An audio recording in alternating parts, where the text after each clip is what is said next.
అందరికీ నమస్కారం. కొత్తూరు బి అంటే పచ్చని పల్లె, స్వచ్ఛమైన గాలి, చల్లటి నీరు, ఆహ్లాదకరమైన వాతావరణం అందరినీ తన గుండెల్లో పెట్టుకొని చూసుకుంటుంది. మరియు ఇక్కడి రైతన్నలకు వ్యవసాయమే జీవనాధారం.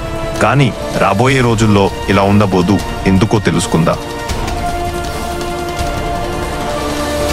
మన గ్రామ శివార్లలో కొత్తగా వెలసిన శ్రీ విజయాంతి ల్యాబ్స్ ప్రైవేట్ లిమిటెడ్ అనే రసాయన కర్మాగారం, కెమికల్ ఫ్యాక్టరీ మన ప్రాంతానికే ప్రమాదకరంగా మారబోతోంది. అలాగే మన చుట్టుప్రక్కల గ్రామాలైన బుర్దిపాడ్, దిడ్గి మరియు తుంకుంట గ్రామాలకు కూడా ప్రమాదమే.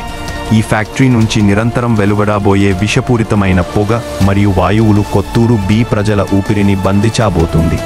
రాత్రిపూట ఆ పొగ మరింత తీవ్రమై గ్రామస్తులు కళ్ళు మంటలను, ఊపిరి ఆడక తీవ్ర అనారోగ్యాల పాలవబోతారు.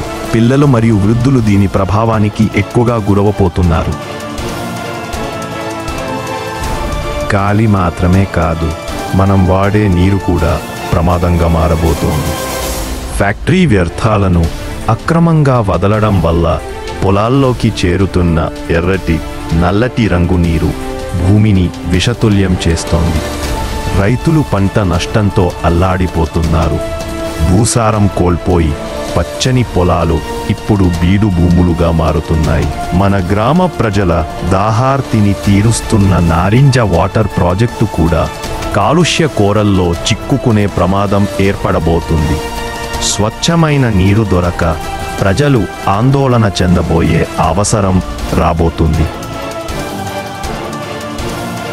ప్రజల కష్టాలను పట్టించుకోకుండా తమ స్వార్థం కోసం ఫ్యాక్టరీ నిబంధనలను అతిక్రమిస్తుండటంతో గ్రామస్తులు మరియు రైతన్నలు పోరాటానికి సిద్ధమయ్యారు. కొన్ని రోజుల క్రితం రైతులు భారీ సంఖ్యలో ఆందోళన చేపట్టారు. తమ భవిష్యత్తు కోసం, తమ పిల్లల ఆరోగ్యం కోసం రసాయన కర్మాగారాన్ని మూసివేయాలని న్యాయం కోసం నినదించారు.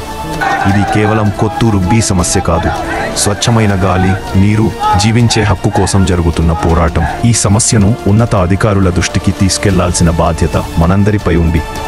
మన గ్రామస్తులందరూ ఈ విషయంపైన ఆలోచించాల్సిన అవసరం చాలా ఉంది.